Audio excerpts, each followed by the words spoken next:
Daar is een enkele vers in Efesiërs 5 wat die fundament vorm van Paulus se hele gesprek daar oor die huwelik. Baie mense spring dadelik na die verse oor mans en vroue, maar vergeet dat alles begin by vers 21.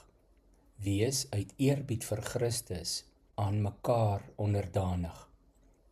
Dit gaan dus eerstens nie oor mag nie, maar oor Christus. Nie oor beheer nie, maar oor eerbied vir hom. In die Nuwe Testament lees dit so: dien mekaar, wees altyd die minste. Doen dit omdat jy groot respek vir Christus het. In die nuwe direkte vertaling van 2020 word die woorde ontzag vir Christus gebruik. En die boodskap lees: omdat jy soveel respek vir Christus het, moet die een nie dink hy is beter of belangriker as die ander nie. Elkeen moet bereid wees om daar te wees vir die ander een. Die woord onderdanig laat mense soms ongemaklik voel, omdat dit deur die geskiedenis verkeerd gebruik en selfs misbruik is. In Grieks het die woord of 'n militêre of 'n siviele konnotasie. In hierdie konteks is dit duidelik siviel bedoel, en dan is die woordeboekbeskrywing 'n vrywillige houding van toegee, samewerking, verantwoordelikheid aanvaar en 'n las dra. Paulus praat beslis hier nie van minderwaardigheid nie. Hy praat van 'n gewilligheid om mekaar te dien.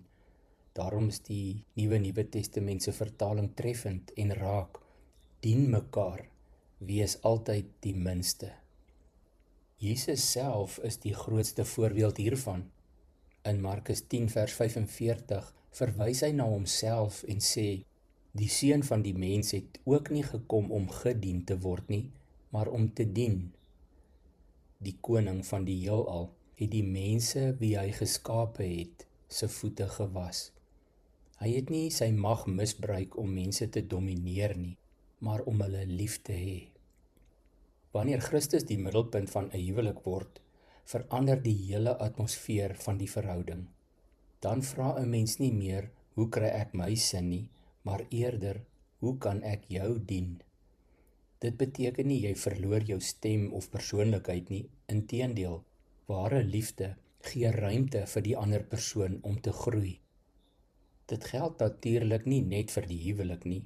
Paulus sê in Kolossense 3 vers 23, wat julle ook al doen, doen dit van harte, soos vir die Here. Ons lewe behoort aan Christus. In Romeine 14 vers 8 sê Paulus selfs, of ons dan lewe en of ons sterwe, ons behoort aan die Here. 'n Huwelik wat op Christus gebou en gefokus is, word meer as net 'n kontrak. Dit word 'n heilige verbond. Twee mense kies daagliks om mekaar lief te hê, te vergewe, te dra en te dien, uit eerbied vir Jesus Christus. Kom ons bid saam. Here Jesus, leer my om nie net aan myself te dink nie, ook nie in ons huwelik nie. Gee my 'n hart wat bereid is om te dien, lief te hê en genade te wys soos U. Amen.